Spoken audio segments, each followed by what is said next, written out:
ಇದು ಬರೀ ಇದೊಂದು ದೇಶಕ್ಕೆ ಸಂಬಂಧಪಟ್ಟಂತೆ ಅಲ್ಲ, ಇಡೀ ಪ್ರಪಂಚಕ್ಕೆ ಇದೊಂದು ದೊಡ್ಡ ಶಾಕ್. ಇದನ್ನ ನಾವು ತೀವ್ರವಾಗಿ ಖಂಡಿಸ್ತೀವಿ. ಇದನ್ನ ನಾವೆಲ್ಲರೂ ಸೀರಿಯಸ್ ಆಗಿ ತೆಗೆದುಕೊಳ್ಳಬೇಕು. ಯಾರು ಹೇಳಿದ್ದಾರೆ ಕೇಳೋಣ.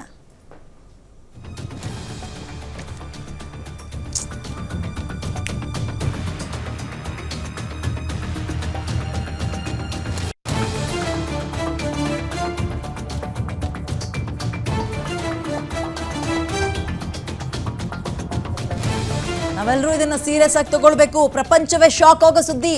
ಸರ್ಕಾರ ಕೂಡ ಜಾಗರೂಕವಾಗಿ ಕ್ರಮವನ್ನು ತಗೊಳ್ಬೇಕು ಅಂತ ಬೆಂಗಳೂರಿನಲ್ಲಿ DCM D K Shivakumar reaction ಅನ್ನ ಕೊಟ್ಟಿದ್ದಾರೆ. ಈ ಒಂದು ನರಮೇಧಕ್ಕೆ ಸಂಬಂಧಪಟ್ಟಂತೆ ಪ್ರತೀಕಾರದ ಸ್ವರೂಪವನ್ನ ಜನ ಬಯಸ್ತಾ ಇದ್ದಾರೆ. ಹೀಗಿರುವಾಗ ಸರ್ಕಾರ ಕೂಡ ತನ್ನ ದಿಟ್ಟ ನಡೆಯನ್ನ, ಅಂದ್ರೆ ಈಗ ಹೇಗೆ ಉಳಿದಂಥವ್ರನ್ನ ಸೇಫಾಗಿ ಕರ್ಕೊಬರಬೇಕು ಅಂತ ಅವರಿಗೆ ಅಭಯ ಕೊಡೋದಲ್ದಲೆ ಎಲ್ಲ ರೀತಿಯ ಕಾರ್ಯಕ್ಕೂ ಮುಂದಾಗಿದೆ. ಮುಂದಿನ ಪ್ರೊಸೀಜರ್ ಏನು, ಯಾವಾಗ ಎಲ್ಲರೂ ಇಲ್ಲಿಗೆ ರಿಸೀವ್ ಮಾಡ್ಕೊಳ್ಳೋದು ಹೇಗೆ, ಎಕ್ಸ್ಟ್ರಾ ಫೆಸಿಲಿಟೀಸ್ಗಳು ಏನಾದರೂ ಬೇಕಾ, ಇದ್ರ ಬಗ್ಗೆ ಕಾರ್ಯಾಚರಣೆ ಮಾಡ್ತಾ ಇದೆ. ಮತ್ತೊಂದು ಕಡೆ ಡಿಸಿಎಂ ಡಿ ಕೆ ಶಿವಕುಮಾರ್ ತೀವ್ರವಾಗಿ ಖಂಡಿಸ್ತೀವಿ, ಇದನ್ನ ತೀವ್ರವಾಗಿ ಖಂಡಿಸ್ತೀವಿ, ಸೀರಿಯಸ್ ಆಗಿ ತಗೊಳ್ಬೇಕು ಇದನ್ನೆಲ್ಲ ನಾವು ಎಲ್ಲರೂ ಕೂಡ. ಆಮೇಲೆ ಇಡೀ ಪ್ರಪಂಚವೇ ಶಾಕ್ ಆಗೋ ಸುದ್ದಿ ಅಂತ ಡಿಸಿಎಂ ಹೇಳಿದ್ದಾರೆ.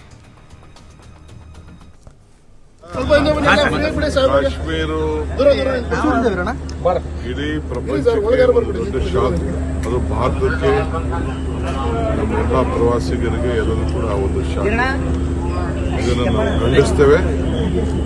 ಇದನ್ನು ನಾವೆಲ್ಲ ಸೀರಿಯಸ್ ಆಗಿ ತೆಗೆದುಕೊಳ್ಬೇಕು. ದೇಶ ಕೂಡ, ಭಾರತದ ಸರ್ಕಾರ ಕೂಡ ಇದರ ಬಗ್ಗೆ ಬಹಳ ಜಾಗೃತರಿಂದ ಇದನ್ನು ಕೆಲಸ ಮಾಡಬೇಕಾಗಿದೆ. ಈಗ ಮಲ್ಲಿಕಾರ್ಜುನ ಖರ್ಗೆ ಸಾಹೇಬರು ದೆಹಲಿಯಿಂದ ಬಂದಿದ್ದಾರೆ. ಈಗ ಅರ್ಜೆಂಟ್ ಪ್ರೆಸ್ ಕಾನ್ಫರೆನ್ಸ್ ಚರ್ಚೆ ಮಾಡ್ತಾರೆ. ಹೌದು, ನಿನ್ನೆನೇ ಸರ್ಕಾರ ತೀರ್ಮಾನ ಮಾಡಿ ಮುಖ್ಯಮಂತ್ರಿಗಳು ಸಾಯಂಕಾಲ ಗೊತ್ತಾಯಿತು. ತಕ್ಷಣ ನಾವು ಒಬ್ಬ ಸರ್ಕಾರದ ಮಂತ್ರಿ ಯಾರಿಗೆ ಸಹಾಯ ಮಾಡಬೇಕು, ನಮ್ಮ ರಾಜ್ಯವ್ರಿಗೆ ಸಹಕಾರ ಮಾಡಬೇಕು ಹೇಳಿ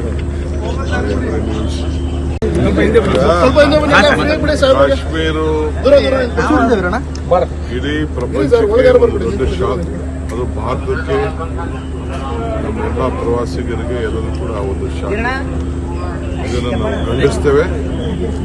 ಇದನ್ನು ನಾವೆಲ್ಲ ಸೀರಿಯಸ್ ಆಗಿ ತೆಗೆದುಕೊಳ್ಬೇಕು. ದೇಶ ಕೂಡ, ಭಾರತದ ಸರ್ಕಾರ ಕೂಡ ಇದರ ಬಗ್ಗೆ ಬಹಳ ಜಾಗೃತರಿಂದ ಇದನ್ನು ಕೆಲಸ ಮಾಡಬೇಕಾಗಿದೆ.